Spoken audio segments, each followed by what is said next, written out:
সকাল সকাল সোদপুর স্টেশন থেকে গেদে লোকাল ধরে আমরা বন্ধুরা মিলে চললাম তারকনগরের উদ্দেশ্যে। আর আমাদের ট্রেন সবুজের মধ্যে দিয়ে এগিয়ে যেতে থাকলো।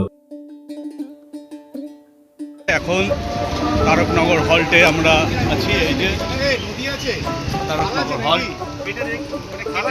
এই যে বন্ধুগণ, এখানে লেভেল ক্রসিং ও বাঁশের তৈরি এবং সাধারণ মানুষরাই তা মেনটেন করে।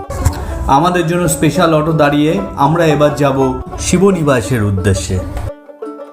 আমরা পৌঁছে গেলাম এখানকার অন্যতম প্রসিদ্ধ স্থান শিবনিবাসে। এখানে এশিয়ার দ্বিতীয় বৃহত্তম শিবলিঙ্গটি অধিষ্ঠিত। 268 বছর আগে রাজা কৃষ্ণচন্দ্র এই মন্দিরটি তৈরি করেছিলেন। এবার আমরা দেখে নেব রামচন্দ্রের মন্দির। এত প্রাচীন রাম মন্দির এখানে আছে আমার সত্যি অজানা ছিল। পুজো দিয়েই আমরা চলে এলাম চূর্ণী নদীর পাড়ে। অসাধারণ সৌন্দর্য এই নদী। খানিকটা সময় আমরা নদীর পাড়ে কাটালাম।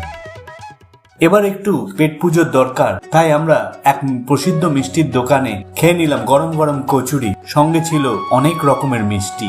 এবার চলে এলাম আমরা ভারত বাংলাদেশ বর্ডারে। এক আলাদাই অনুভূতি এই জায়গা।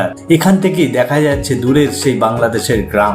এখানে 24 ঘন্টা আমাদের আর্মি ভাইয়েরা পাহারা দিয়ে চলেছে অনুপ্রবেশ বন্ধ করার জন্য।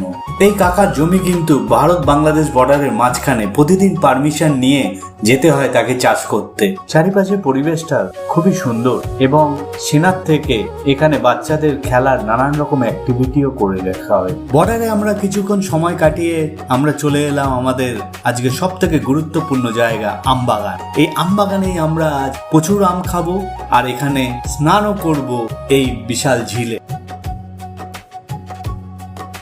দেখুন কি অবস্থা, বনে বনে জঙ্গলে প্রোডাকশন। গাছ থেকে আম পাড়ছে আর খাচ্ছে। দেখুন, খাবো এই আমটা, মাছ ধরবো, আম খাবো, এনজয় করবো। লাভলি। বামনের জলে প্রচুর মজা করলাম আমরা। দেখতে দেখতে 2 ঘন্টা কখন পেরিয়ে গেল বুঝতেই পারলাম না। ও অসাধারণ! কলা পাতায় অন্ন পরিবেশন হয়ে গেছে, তার সঙ্গে খলসে মাছের চচ্চড়ি আর হচ্ছে শাক, আলু উচ্ছের তরকারি। ও আর কি চাই। পেট পুজোর পরে আমরা বেরিয়ে পড়লাম গ্রামটি দেখতে।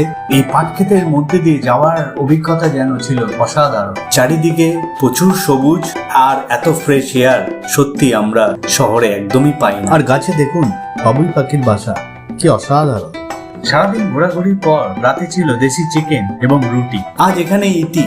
পরবর্তী পর্বে আসছে মাছদিয়ার 100 কেজি আম কেনার গল্প এবং শ্যালোতে স্নানের সেই দারুণ